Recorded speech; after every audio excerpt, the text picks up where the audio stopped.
గురువే వరహజ తటవాసా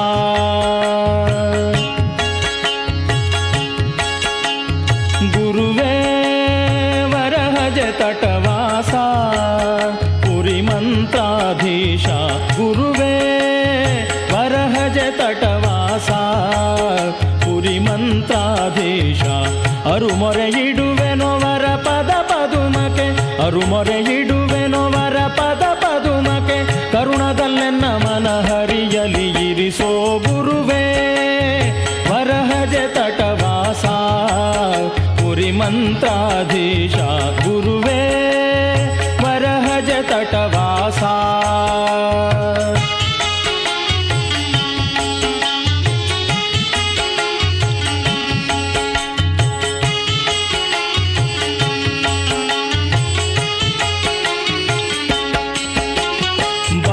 ಭಜಿಪೆ ಗುರುವೇ ಎನ್ನಯ ರೋಗ ಹರಿಸು ಪ್ರಭುವೇ ಬಾಗಿ ಭಜಿಪೆ ಗುರುವೇ ಎನ್ನಯ ರೋಗ ಹರಿಸು ಪ್ರಭುವೇ ರಾಘವೇಂದ್ರ ದುರಿತೌಘವಿದೂರನೆ అనంత భక్తి సనాతన ధర్మ ఛానల్కి స్వాగతం. ఓం శ్రీ గణేశాయ నమః. ఓం శ్రీ గురుభ్యో నమః. ఓం శ్రీ సరస్వతే నమః. పూజ్యాయ రాఘవేంద్రాయ సత్యధర్మరథాయ చ భజతం కల్పవృక్షాయ నమతాం కామధేనవే. ఓం శ్రీ గురు రాఘవేంద్రాయ నమః. నేను దేవుడు ఒకటి కాము, మేము ఇరువురము వేరు వేరు. అతడు ఈశుడు, నేను అతని దాసుడను మాత్రమే అని చెప్పే ద్వైత సిద్ధాంతమును ప్రవచించిన మధ్వాచార్యుల బోధనల వ్యాప్తి కోసం ప్రచారం చేసిన వారే శ్రీ రాఘవేంద్ర స్వామి. అసలు ఈ రాఘవేంద్ర స్వామి ఎవరు? సంసారంలో ఉన్న రాఘవేంద్రుడు సన్యాసిగా ఎలా మారాడు? ఎలాంటి మహిమల్ని చూపించాడు? తనని నమ్ముకున్న వారి కష్టాలను ఎలా తీర్చాడు? సమాధి మందిరంలోకి వెళ్ళి ఇంకా జీవంతోనే ఎలా ఉన్నాడు? 700 సంవత్సరాలు అలాగే ఉంటానని ఎందుకు చెప్పాడు? ఇవన్నీ తెలుసుకోవాలంటే ఈ వీడియోను స్కిప్ చేయకుండా చివరి వరకు చూడండి. అలాగే మా అనంత భక్తి సనాతన ధర్మ ఛానల్ని సబ్స్క్రైబ్ చేసుకోండి. శ్రీ లక్ష్మీ వెంకటేశ్వరుని అనుగ్రహంతో 1595న మన్మథనామ సంవత్సరం ఫాల్గుణ మాసం శుక్లపక్షం సప్తమి తిథి గురువారము మృగశిర నక్షత్రంన గోపికాంబ మగ శిశువుకు జన్మనిచ్చింది. ఆ బాలుడు జన్మించిన 11వ రోజు నామకరణ మహోత్సవాన్ని నిర్వహించారు తిమ్మనపట్టు గోపికాంబ దంపతులు. శ్రీ లక్ష్మీ వెంకటేశ్వర స్వామి దయవల్ల జన్మించిన బాలుడు కనుక ఆ పిల్లవానికి వెంకటనాథుడు అని నామకరణం చేశారు. ఈ కార్యక్రమానికి హాజరైన కుంభకోణంలోని పండితులు జ్యోతిష్యులు బాలుడు జాతకం దివ్యమైన జాతకమని చెప్పారు. అమితానందంతో తిమ్మనపట్టు నా ఇందు దయ ఉంచి ఈ పిల్లవాని జాతకం పూర్తిగా వివరించండి అనగా పండితులు పూర్వజన్మ వృత్తాంతం గురించి ఇలా చెప్పారు. పూర్వం బ్రహ్మదేవుని దగ్గర నిత్యం చేసే పూజ పునస్కారములకు అవసరమైన పూలు తెచ్చేందుకు శంఖఖన్నుడు అనేవాడు ఒకడుండేవాడు.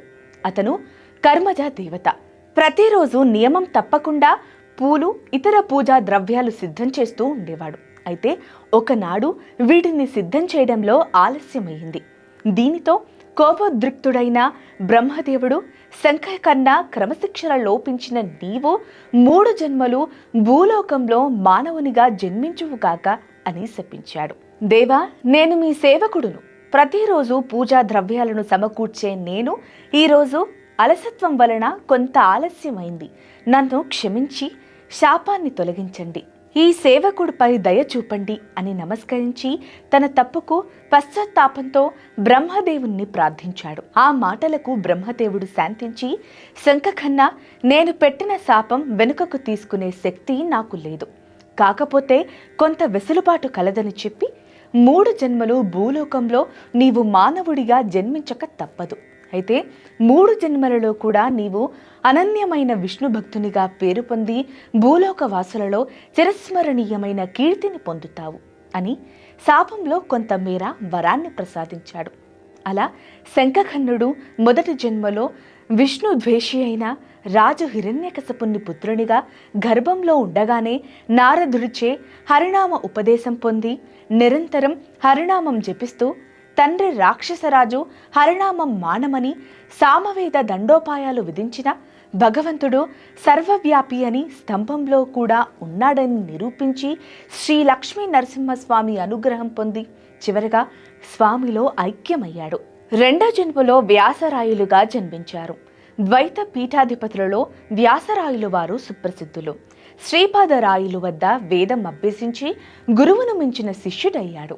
అనన్య విష్ణు భక్తుడు. శ్రీకృష్ణ దేవరాయలకు ఒక గండం వచ్చింది. ఆ గండం గట్టెక్కటానికి సింహాసనం వదిలివలసి వచ్చింది. ఆ సమయంలో పండితులు చెప్పిన దాని ప్రకారం రాజు పట్టపుటేనుగుకి పూలమాల ఇచ్చి అది ఎవరి మెడలో మాల వేస్తే వారే రాజు అని ప్రకటించగా ఏనుగు రాజ్యంలో ఉన్న వీధి వీధి తిరుగుతూ ఉన్న ప్రజలను కాదని అరణ్యంలో ఒక గుహలో తపస్సు చేసుకుంటున్న వ్యాసరాయుల మెడలో వేసింది. ఆ తర్వాత జరిగిన విషయం తెలుసుకుని వ్యాసరాయుల వారు కృష్ణదేవరాయలు కోరిక ప్రకారం సింహాసనం అధిష్ఠించి గండం నుండి కాపాడి ఆశీర్వదించి రాజ్య పాలనను తిరిగి కృష్ణదేవరాయలకు అప్పగించి భక్తి మార్గం ప్రబోధిస్తూ అనేక ఆంజనేయ స్వామి దేవాలయాలు నిర్మిస్తూ చివరకు వినమ్రనామ సంవత్సరం ఫాల్గుణ మాసంలో బహుళ చతుర్థి నాడు అనిగొంది సమీపంలో తుంగభద్ర నదీ తీరంలో సమాధి చెందారు. ఈ విధంగా బ్రహ్మశాపం కారణంగా 2 జన్మలు అవతరించిన శంఖకర్ణుడు 3వ జన్మ అయిన ఈ జన్మలో మీ కుమారుడిగా జన్మించాడు అని పండితులు చెప్పగా కారణ జన్ముడికి జన్మనిచ్చినందుకు గోపికాంబ తిమ్మనబట్టు ఎంతో ఆనందించారు. సకాలంలో శిశువుకు చూడకర్మ అనగా పుట్రు వెంట్రుకలు మరియు అక్షరాభ్యాసం వంటి ఆచారాలను తగిన సమయాల్లో నిర్వహించారు.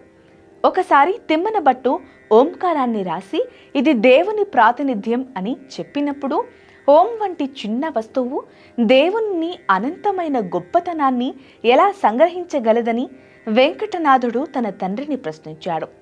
ఆ చిన్న పిల్లవాడి తెలివితేటలు మరియు శాస్త్రంపై అంతరదృష్టిని చూసి తిమ్మనబట్టు ఆశ్చర్యపోయాడు.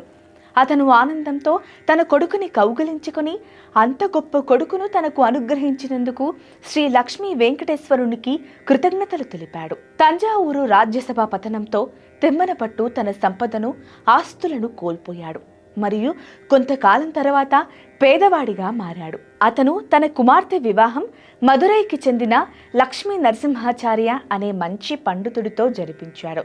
మొదటి కుమారుడికి ఉపనయనం కూడా జరిగింది మరియు అతని విద్య బాగా సాగింది. తిమ్మనబట్టు తన 2వ కుమారుడైన వెంకటనాథుడి గొప్పతనాన్ని చూసేంత కాలం జీవించలేదు. తిమ్మనబట్టు మరణించాక వెంకటనాథుడు తన సోదరుడు గురురాజా సంరక్షణలోకొచ్చాడు. వెంకటనాథుడి విద్య యొక్క ప్రారంభ భాగం మదురైలోని తన బావ అయిన శ్రీ లక్ష్మీ నరసింహాచార్యుల ఆధ్వర్యంలో జరిగింది. వెంకటనాథుడి అసాధారణ తెలివితేటలు మరియు గ్రహణ సామర్థ్యాన్ని చూసి ఆయన కూడా ఆశ్చర్యపోయాడు. ఆయన సంగీతంలో కూడా నిష్ణాతుడే. ఆయన ఓ గొప్ప వైణికుడు.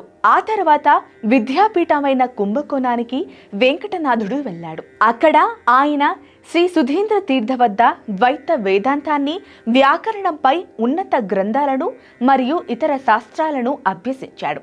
ఆయన అర్ధరాత్రి దాటాక కూడా మేల్కొని ఉండి ఆ తర్వాత జరిగిన పాఠాలపై తన సొంత వ్యాఖ్యలు మరియు గమనికలు రాసుకునేవాడు. ఆయన రాసిన వాటిలో ఒకటి ముగ్గు మరియు దీపారాధన.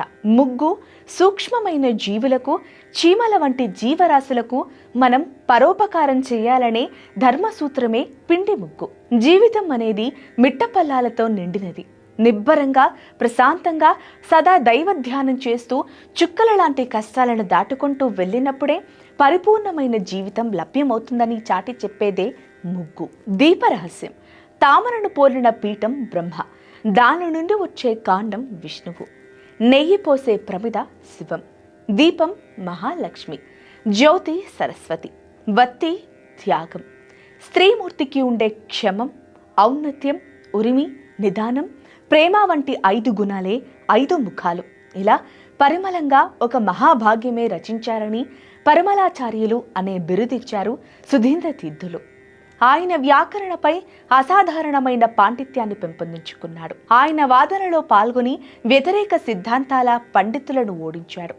వారిలో ఒకరు 1620లో తంజావూరు ఆస్థానంలో ప్రసిద్ధ పండితుడు వెంకటేశ్వర దీక్షిత.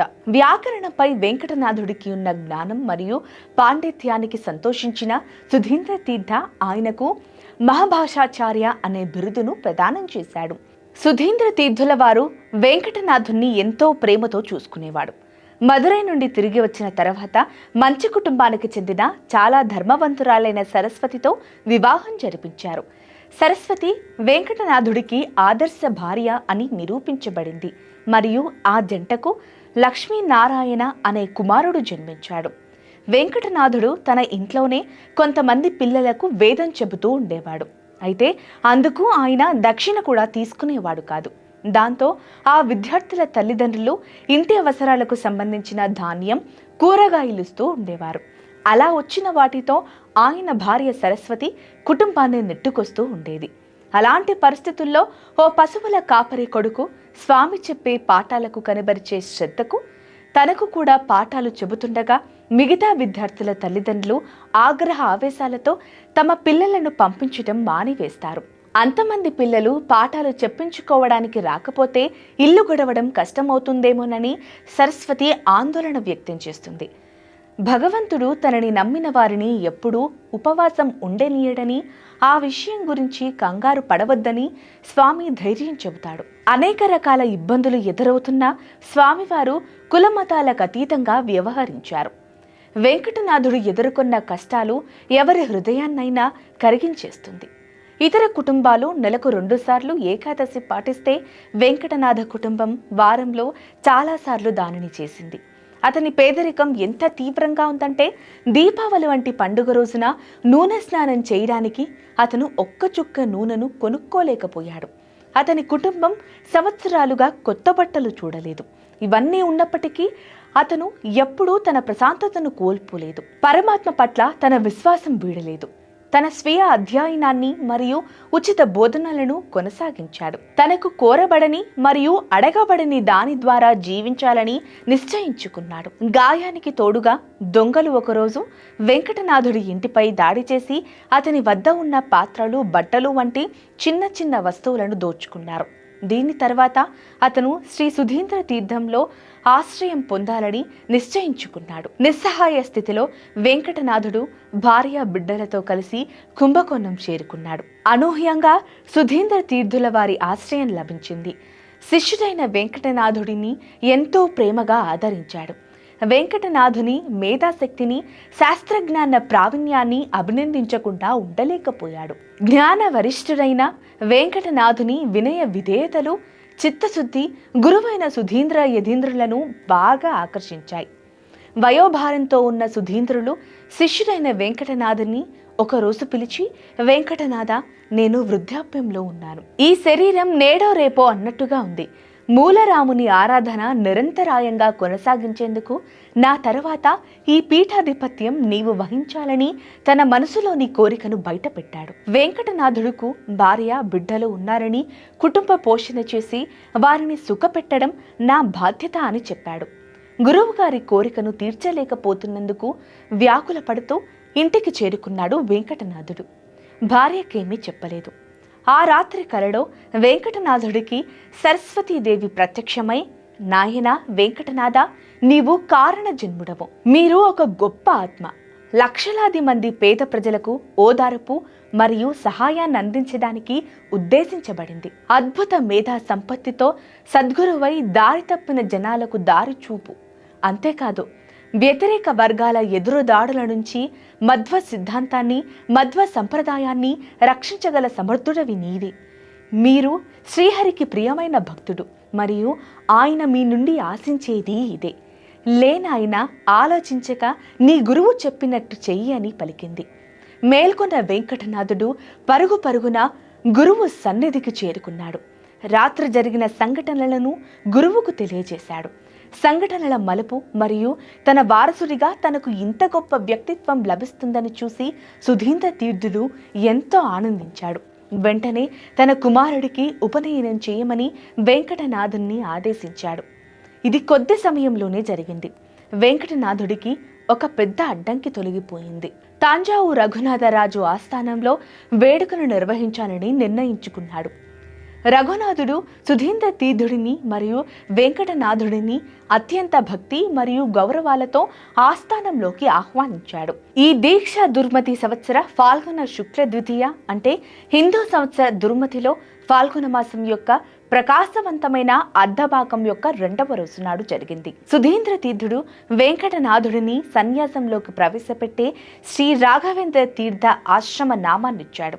ఈ పేరును మూలరామదేవుడు కలలో అతనికి సూచించాడు. ఈ దైవిక వేడుకను చూసిన పండితులు, సభికులు, అధిపతులు, పండితులు మరియు రాజుల బృందం ఆనందోత్సాహాలకు లోనయ్యారు. ఈ గొప్ప సాధువు దీక్షను స్వయంగా చూసే అవకాశం వారికి లభించింది. ఆ తర్వాత భర్త నుండి విడిపోవడం వల్ల కలిగే బాధను సరస్వతి భరించలేకపోయింది. ప్రతి క్షణం జీవించడం ఆమెకు ఒక హింస లాంటిది. ఎందుకంటే ఆమె తన భర్తను గుర్తు చేసుకోకుండా ఊపిరి తీసుకోలేకపోయింది. ఆమె భర్త ఆమెకు అన్ని శాస్త్రాలు బోధించినప్పటికీ ఆత్మహత్య చాలా పెద్ద పాపమని తెలిసినప్పటికీ ఆమె విడిపోవడం వల్ల కలిగే వేదన కంటే నరక హింసను ఇష్టపడింది. ఆమె బావిలో దూకి ఆత్మహత్య చేసుకుంది. ఆమె చేసిన పాపం యొక్క తీవ్రమైన స్వభావం కారణంగా ఆమె ఒక దయ్యంగా మారింది. దయ్యంగా ఉన్నప్పటికీ ఆమె ఏకైక కోరిక తన భర్తను చూడడమే. కాబట్టి ఆమె మఠం వద్దకు వెళ్ళింది. రాయరు తన దివ్య అవగాహనతో సరస్వతి మానవ నేత్రాలకు కనిపించని దయ్యం అయినప్పటికీ ఆమె ఉనికిని గ్రహించాడు. కరుణతో నిండిన హృదయంతో తన కమండలంలోని నీటిని ఆమెపై చల్లాడు. అతని తపస్సు యొక్క శక్తి ఆమె ప్రారబ్ధ కర్మను ముగించి జనన మరణాల చక్రం నుండి మోక్షానికి లేదా విముక్తికి అర్హత పొందింది. ఒక గొప్ప ఆత్మకు జీవితాంతం అంకిత భావంతో మరియు నిస్వార్థంగా సేవ చేసినందుకు ఆమెకు లభించిన ప్రతిఫలం ఇది. శ్రీ రాఘవేంద్ర స్వామి దినచర్యలో భాగంగా నియమ నిష్టలతో నిత్య నైమిత్తికాలతో మూలరాముణ్ణి ఆరాధించాడు. ఆ తర్వాత కాలంలో సాధించిన విజయాలు, జరిగిన సంఘటనలు, మహిమలు చాలా అద్భుతం. స్వామివారి లీలల్లో ఒకటి, శ్రీ స్వామిని ఒక బ్రహ్మచారి చాలా కాలంగా సేవించుకుంటూ ఉండేవాడు. కొంతకాలానికి అతనికి పెళ్లి చేసుకోవాలనే ఆశ కలిగింది. శ్రీ గురువుల ఆశీర్వచనం తీసుకొని వెళదామని స్వామి చెంతకొచ్చాడు. ఆ సమయంలో శ్రీ రాఘవేంద్రులు మృతికా శౌచము చేసుకుంటున్నారు. ఆ మృతికనే ఒక పిడికడు ఇచ్చి, పో, నీకు మంచి జరుగుతుందని దీవించి పంపారు. ఆ యువకుడు ప్రయాణం చేస్తూ మార్గ మధ్యంలో ఒక రాత్రి ఒక కరణంగారి ఇంటి ముందు పడుకున్నాడు. అర్ధరాత్రి సమయానికి ఒక బ్రహ్మ రాక్షసుడు బిగ్గరగా అరుపులు కేకలతో వాణ్ణి నిద్రలేపాడు. నాకు దారి ఇవ్వమని, నీ తలపాగలో అగ్ని ఉందని దాన్ని తీసిపారేయమని అరవసాగాడు. విషయం అర్థమైన ఆ యువకుడు, నీకు దారిస్తే నాకేంటి ప్రయోజనం అని అడిగాడు. అందుకు బ్రహ్మ రాక్షసుడు ఒక బంగారు పళ్ళాన్ని బహుకరించగా ఆ యువకుడు తల క్రింద పెట్టుకున్న స్వామి ఇచ్చిన మృతికను కొద్దిగా తీసి రాక్షసుని మీదకు విసిరాడు. వెంటనే ఆ బ్రహ్మ రాక్షసుడు భగభగమండి మాడి మసైపోయాడు. ఈ గలాట అంతా విని బయటకొచ్చిన ఇంటి యజమాని ఇన్నాళ్ళు తనకు పుట్టిన బిడ్డలను తినేస్తున్న బ్రహ్మ రాక్షసుని పీడ విరుగుడైనందుకు సంతోషించాడు. అందుకు కారకుడైన ఆ యువకుణ్ణి ఆదరించి తన చెల్లెలనిచ్చి వివాహం చేశాడు. ఇటువంటి గాథలెన్నో శ్రీవారి మృతికా మహిమలను తెలియజేస్తాయి. పాము కాటుకు గురైన రాజకుమారిని బ్రతికించాడు. గడపకు తల తగిలి మరణించిన భక్తునిపై మంత్రోదకం చల్లి బ్రతికించాడు. తంజావూరు రాజ్యంలో కరువు కాటకాలు హెచ్చరిల్లడంతో ఆ రాజు కోరిక మేరకు రాజధానిలో ప్రవేశించి ధాన్యపు కొట్టుపై శ్రీ అనే బీజాక్షరాన్ని సంస్కృతంలో వ్రాసి అదే బీజాక్షరాన్ని నిత్యము వ్రాస్తూ జపం చేయమని ఆజ్ఞాపించారు. కొద్ది కాలంలోనే కుండపోతగా వర్షాలు పడి పంటలు పండి క్షామ నివారణ జరిగింది. స్వామివారి మృతిక స్పర్శచే పిశాచాలు పారిపోతాయి. మంత్రాక్షతలో ఆరోగ్యవంతుణ్ణి చేస్తాయి. రాఘవేంద్ర స్వామివారు చాతుర్మాసాన్ని పూర్తి చేసుకొని తన పరివారంతో పల్లకిలో ఆదోని నవాబు పాలనలో ఉన్న కందతి అనే గ్రామం గుండా ప్రయాణిస్తుండగా ఒక అనాథ నిరక్షరాస్యుడు అయిన వెంకన్న పశువుల కాపరిగా జీవనం సాగిస్తుంటాడు. అప్పటికే రాఘవేంద్ర స్వామి గురించి విన్న అతడు రాయరు ప్రయాణిస్తున్న పల్లకి వద్దకు పరిగెత్తి దాని ముందు సాష్టాంగ నమస్కారం చేశాడు. రాయరు ఆ బాలుడిపై జాలిపడి అతనికి కొంత మంత్ర అక్షితలిచ్చి, నీకు నిజంగా కష్టం వచ్చినప్పుడు, నా సహాయం అవసరమైనప్పుడు దీన్ని నీ తలపై పెట్టుకొని నా గురించి ఆలోచించు అని చెప్పాడు. వెంకన్న విలువైన బియ్యాన్ని ఒక కట్టలో కట్టి ఎల్లప్పుడూ తనతో తీసుకెళ్లేవాడు. ఒకరోజు వెంకన్నకు జీవన్మరణ సమస్య ఎదురయ్యింది. ఆదోని నవాబ్ సిద్ది మసూద్ ఖాన్ అతనికి ఒక స్క్రోల్ ఇచ్చి దానిని చదవమని అడిగాడు. తాను చదవలేనని చెప్పలేక పేద వెంకన్న నిరక్షరాస్యుడు ఆ సందిగ్ధంలో ఆ క్షణం రాఘవేంద్ర స్వామి ఇచ్చిన బియ్యాన్ని తన తలపై పెట్టుకున్నాడు. స్వామి పట్ల భక్తితో నిండిన మనసుతో రాఘవేంద్ర రాఘవేంద్ర అని గొనుగుతూ ధైర్యంగా స్క్రోల్ తెరిచాడు. ఆ స్క్రోల్లోని అక్షరాలు అర్థమై అతను చదవగలిగాడు. అది నవాబుకు తన సైన్యం యుద్ధంలో విజయం సాధించిందని తెలియజేసే శుభవార్త. నవాబు సంతోషంతో మంచి ఉద్యోగం ఇచ్చాడు. వెంకన్న తక్కువ సమయంలోనే నవాబుకు నమ్మకమైన దివాన్ అయ్యాడు.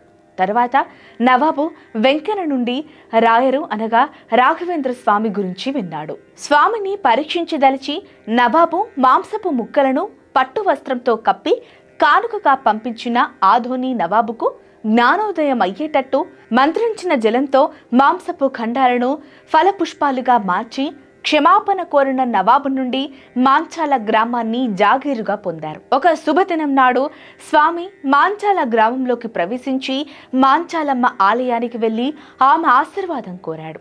మాంచాల గ్రామంలో వెంకటేశ్వర స్వామిని కూడా ప్రతిష్ఠించాడు. రాయరు తన సన్నిహిత శిష్యులను మరియు దివాన్ వెంకన్నను పిలిపించి మాంచాలలో నివసించే బృందావనంలోకి ప్రవేశించాలనే ఉద్దేశాన్ని తెలియజేశాడు.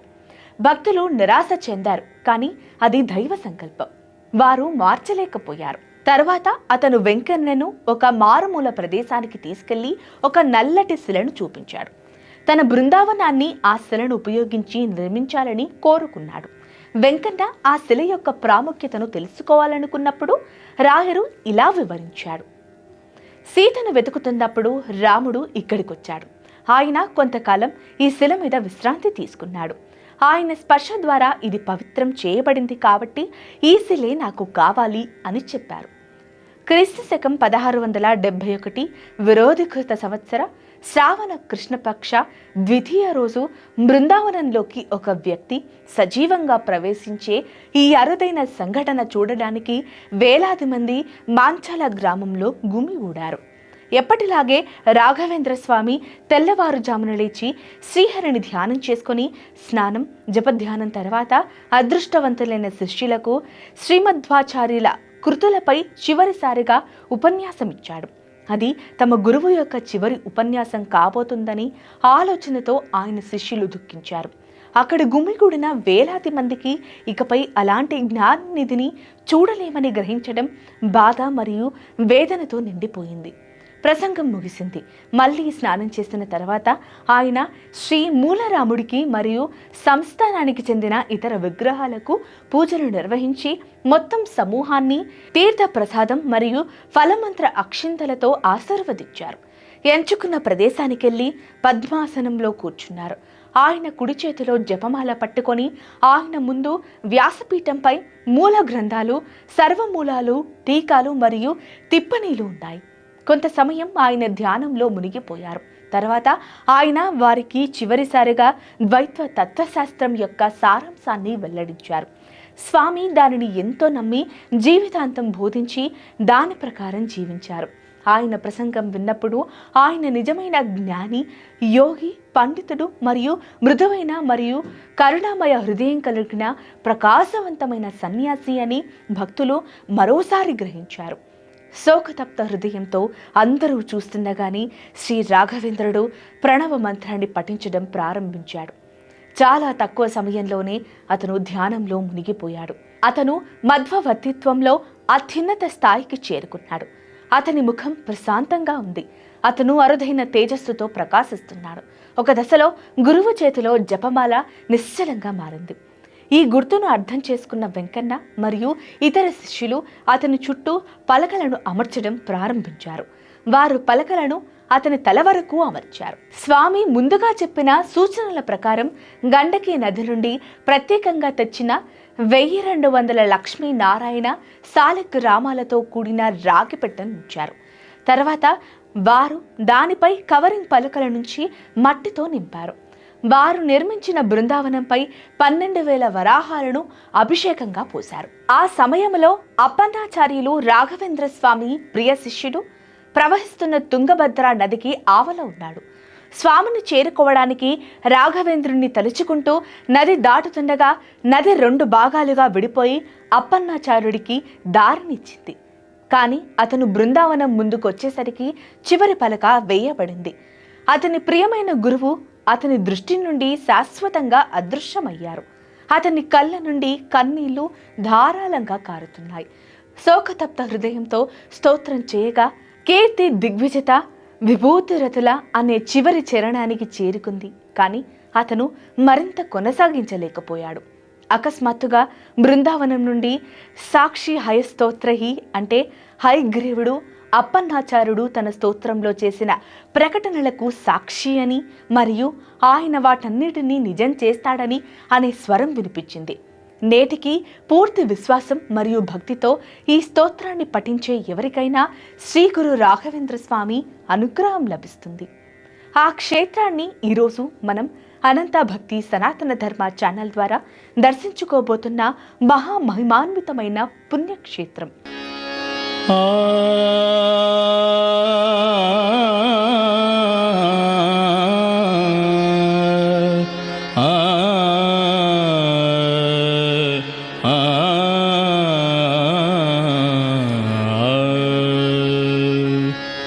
గురువే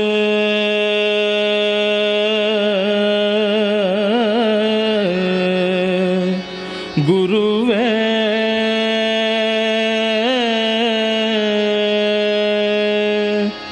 గురువే గురువే. మంత్రాలయం ఎలా చేరుకోవాలంటే హైదరాబాద్, విజయవాడ, తిరుపతి మరియు మిగతా టౌన్స్ నుండి డైరెక్ట్ బస్ కనెక్టివిటీ ఉంది. కానీ చాలా తక్కువ బస్సులు ఉన్నాయి. అవి కూడా ఎక్స్ప్రెస్ బస్సులు మాత్రమే ఉన్నాయి. ఎమ్మిగనూరు నుండి మంత్రాలయం జస్ట్ 22 కిలోమీటర్లు మాత్రమే. ఎమ్మిగనూరు వరకు బస్ కనెక్టివిటీ లేని వారు ముందుగా కర్నూలు చేరుకొని కర్నూలు నుండి ఎమ్మిగనూరు నుండి మంత్రాలయము చేరుకోవాలి. మంత్రాలయము బస్టాండ్ నుండి శ్రీ రాఘవేంద్ర స్వామి దేవాలయం 6 కిలోమీటరు దూరంలో ఉంది. వరహజ తటవాస పురి మంత్రాధీశ అరుమొరెయిడువెనో వర పద పదుమకే ಅರುಮೊರೆಯಿಡುವೆನೋ ವರ ಪದ ಪದುಮಕೆ ಕರುಣದಲ್ಲೆನ್ನ ಮನ ಹರಿಯಲಿ ಇರಿಸೋ ಗುರುವೇ ವರಹಜ ತಟವಾಸ ಪುರಿ ಮಂತ್ರಾಧೀಶ ಗುರುವೇ ವರಹಜ ತಟವಾಸ.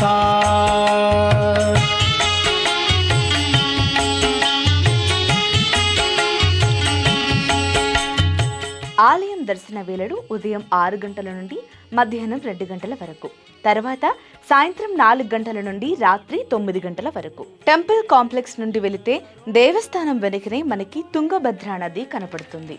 ముందుగా ఇక్కడ తుంగభద్ర నదిలో స్నానం చేసి ఈ నదిలో ఉన్న గంగమ్మ తల్లి మరియు రామలింగేశ్వర స్వామి ఆలయాన్ని దర్శించుకొని మాంచాలమ్మ తల్లిని దర్శించుకొని ఆ తర్వాత శ్రీ గురు రాఘవేంద్ర స్వామి వారి బృందావనాన్ని దర్శించుకోవాలి. గురువే వరహజ తటవాస పురి మంత్రాధీశ గురువే వరహజ తటవాస.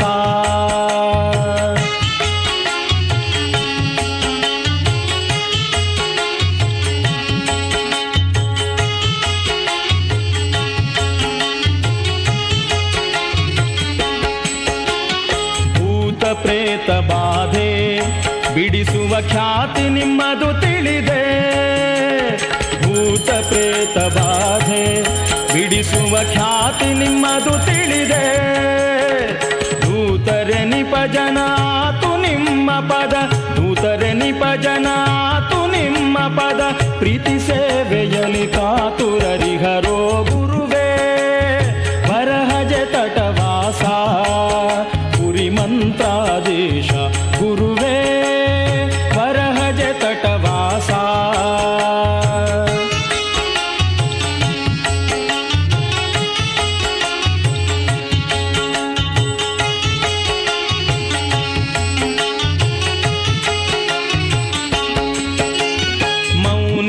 ಮೊರೆಯ ನಿನ್ನ ಬೇಡುವೆ ಜ್ಞಾನ ಭಕುತಿಯನ್ನ ಮೌನಿವರಿಯ ನಿನ್ನ ಬೇಡುವೆ ಜ್ಞಾನ ಭಕುತಿಯನ್ನ ದಾನ ಮಾಡಿ ಅಜ್ಞಾನವನೋಡಿಸೆ ದಾನ ಮಾಡಿ ಅಜ್ಞಾನವನೋಡಿಸೆ ಹೀನಯೋನಿ ಬರಲೇನು ಅಂಜೆನೋ ಗುರುವೇ ವರಹಜ ತಟವಾಸ ಪುರಿ ಮಂತ್ರಾಧೀಶ ಗುರುವೇ ವರಹಜ ತಟವಾಸ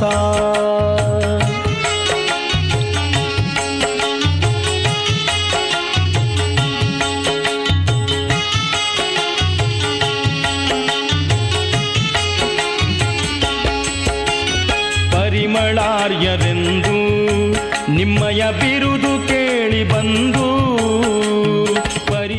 ముందుగా టెంపుల్ కాంప్లెక్స్ కి ఎడమ వైపున ఉన్న మాంచాలమ్మ అమ్మవారు దర్శనమిస్తుంది. మొరయ నిడువె తవ చరణ మురుహకే మొరయ నిడువె తవ చరణ మురుహకే అరవనీయు తవ పరిమళ సొబగను గురువే వరహజ తటవాస పురి మంత్రాధీశ గురువే వరహజ తటవాస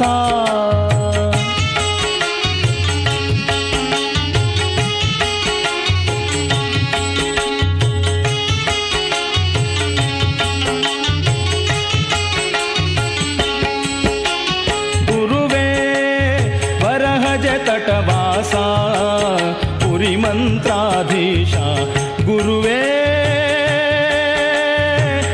రాఘవేంద్ర అనభಕುತಿಯನ್ನ ದಾನ ಮಾಡಿ ಅಜ್ಞಾನವನೋಡಿಸೆ ದಾನ ಮಾಡಿ ಅಜ್ಞಾನವನೋಡಿಸೆ ಹೀನಯೋನಿ ಬರಲೇನು ಅಂಜೆನೋ ಗುರುವೇ ವರಹಜ ತಟವಾಸ ಪುರಿ ಮಂತ್ರಾಧೀಶ ಗುರುವೇ ವರಹಜ ತಟವಾಸ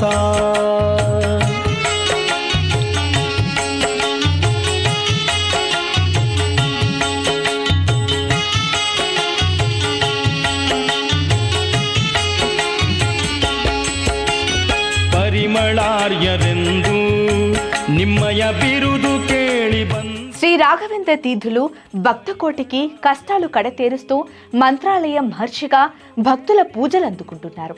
మంత్రాలయ ఋషి రాఘవేంద్రులు మానవ కళ్యాణం కోసం వెలిసిన మహిమాన్విత మహానీయుడు శ్రీరాయలు.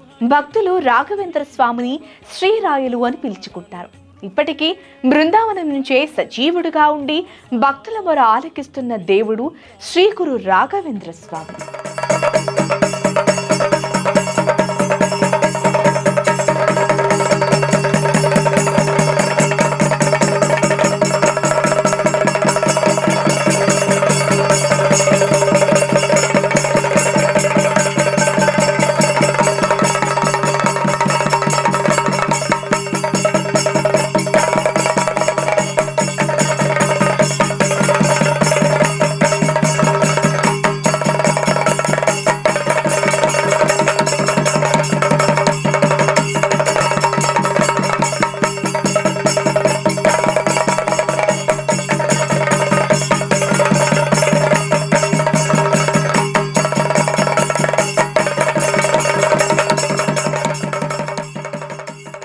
ಗುರುವೇ ವರಹಜ ತಟವಾಸ ಪುರಿ ಮಂತ್ರಾಧೀಶ ಗುರುವೇ ವರಹಜ ತಟವಾಸ ಪುರಿ ಮಂತ್ರಾಧೀಶ ಅರುಮೊರೆಯಿಡುವೆನೋ ವರ ಪದ ಪದುಮಕೆ ಅರುಮೊರೆಯಿಡುವೆನೋ ವರ ಪದ ಪದುಮಕೆ ಕರುಣದಲ್ಲೆನ್ನ ಮನ ಹರಿಯಲಿ ಇರಿಸೋ ಗುರುವೇ ವರಹಜ ತಟವಾಸ ಪುರಿ ಮಂತ್ರಾಧೀಶ ಗುರುವೇ ವರಹಜ ತಟವಾಸ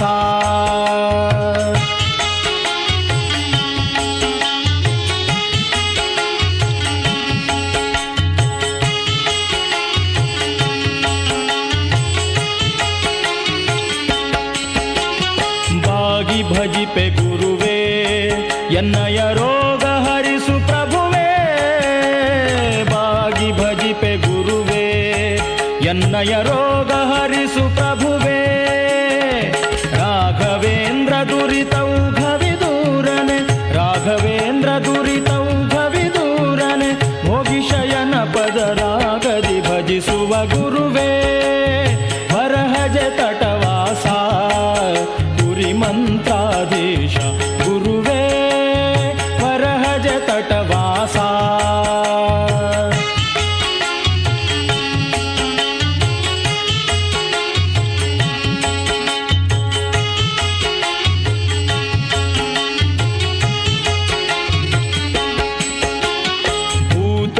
ಪ್ರೇತ ಬಾಧೆ ಬಿಡಿಸುವ ಖ್ಯಾತಿ ನಿಮ್ಮದು ತಿಳಿದೆ. ಭೂತ ಪ್ರೇತ ಬಾಧೆ ಬಿಡಿಸುವ ಖ್ಯಾತಿ ನಿಮ್ಮದು ತಿಳಿದೆ. ದೂತರೆ ನಿಪಜನಾತು ನಿಮ್ಮ ಪದ, ದೂತರೆ ನಿಪಜನಾತು ನಿಮ್ಮ ಪದ, ಪ್ರೀತಿ ಸೇವೆಯಲಿ ಕಾತುರರಿಹರೋ ಗುರುವೇ ವರಹಜ ತಟವಾಸ.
రాఘవేంద్ర స్వామివారు స్వయంగా ప్రతిష్ఠించి పూజించిన వెంకటేశ్వర స్వామివారిని దర్శించుకోవాలి.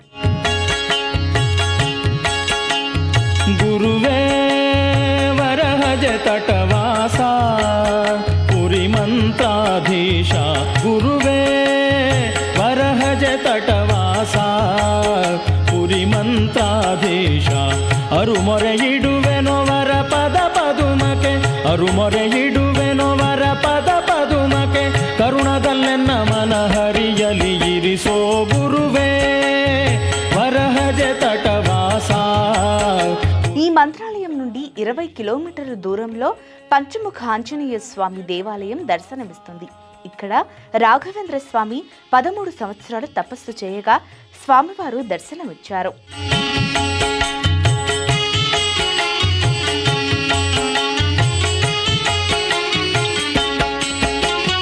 ಬಾಗಿ ಭಜಿಪೆ ಗುರುವೇ ಎನ್ನಯ ರೋಗ ಹರಿಸು ಪ್ರಭುವೇ, ಬಾಗಿ ಭಜಿಪೆ ಗುರುವೇ ಎನ್ನಯ ರೋಗ ಹರಿಸು ಪ್ರಭುವೇ, ರಾಘವೇಂದ್ರ ದುರಿತೌಘವಿದೂರನೆ, ರಾಘವೇಂದ್ರ ದುರಿತೌಘವಿದೂರನೆ, ಭೋಗಿ ಶಯನ ಪದರಾಗದಿ ಭಜಿಸುವ ಗುರುವೇ ವರಹಜ ತಟವಾಸ ಪುರಿ ಮಂತ್ರಾಧೀಶ, ಗುರುವೇ వరహజ తటవాస.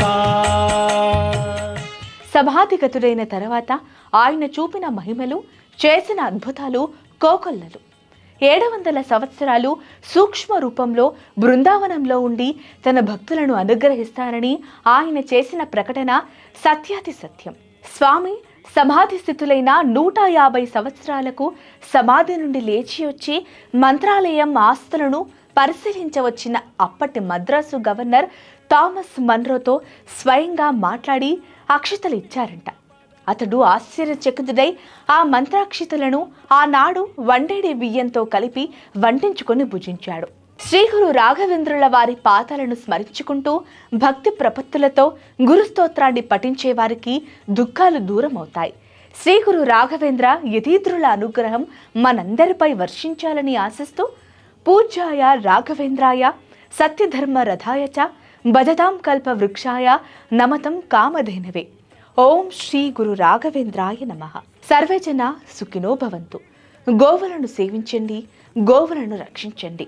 ప్రకృతిని కాపాడటం మన ధర్మం. దయచేసి ప్రతి ఒక్కరూ ఒక్క మొక్కైనా నాటండి. ఇలాంటి మరిన్ని వీడియోల కోసం మా అనంత భక్తి సనాతన ధర్మ ఛానల్ని సబ్స్క్రైబ్ చేసుకోండి. నమస్కారం. పురి మంత్రాదేశ గురువే వరహజ తట